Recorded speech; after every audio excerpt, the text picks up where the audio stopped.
This is true, really news with Scott Combs and Tony Verkinnes. All the news you're about to hear is true, as far as you know. A couple of people sent this in, but from committed viewer Ann Combs, no relation. From WCBS TV, a band of brazen squirrels are terrorizing a Queens, New York neighborhood. Last week, Licia Wang was walking up to her house when a squirrel jumped on her back and bit her arm. Vinati Singh says these squirrels are aggressively going after people. In one case, they were recording the squirrel on their mailbox when it pounced.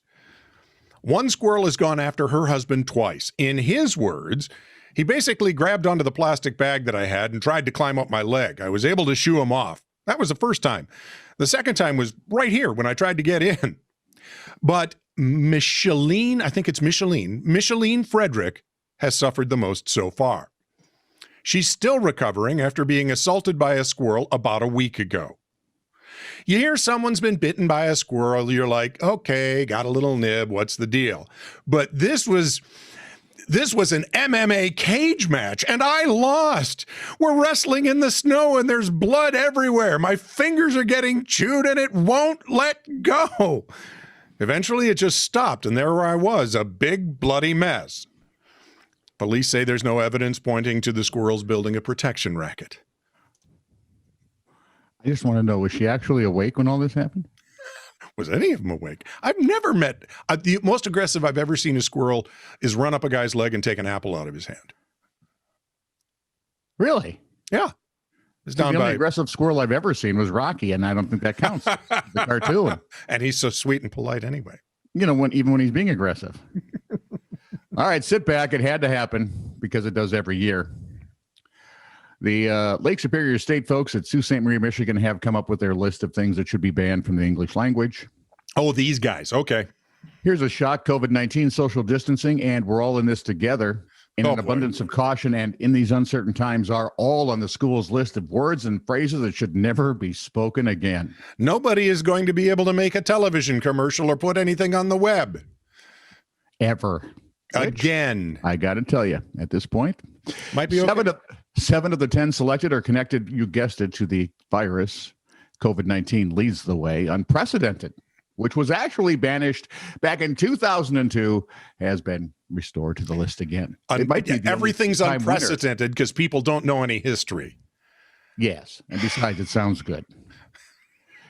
It's unprecedented. Sounds more like, we don't know. Yeah. Well, my limited knowledge tells me I don't know anything, so it's unprecedented. Okay, so the folks joining absolutely BFF and, our COVID-19, social distancing, we're all in this together. In an abundance of caution, or its various derivatives, of which I think there are several thousand. Good. And of course, in these uncertain times, again, various phrasings.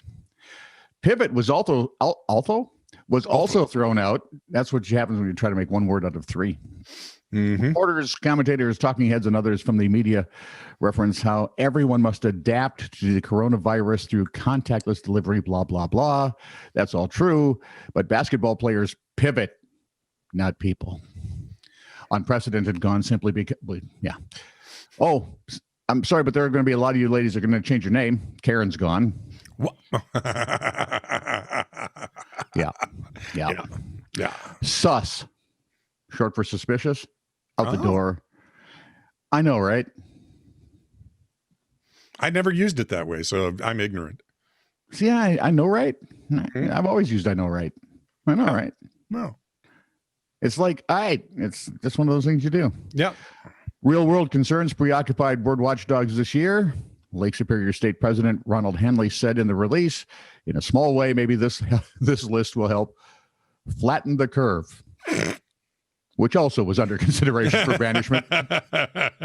We trust that your new normal, yes, another contender, won't have to include that anymore. Yeah, 2 weeks to flatten the curve, 9 months later. Well, it's a math thing. See if you carry the two. That's what I forgot to do. I'm lousy at math. Anyway. See? From UPI, an 8 or 9 foot monolith has been discovered next to a hiking trail in a Wisconsin park. Okay, this monolith stuff is...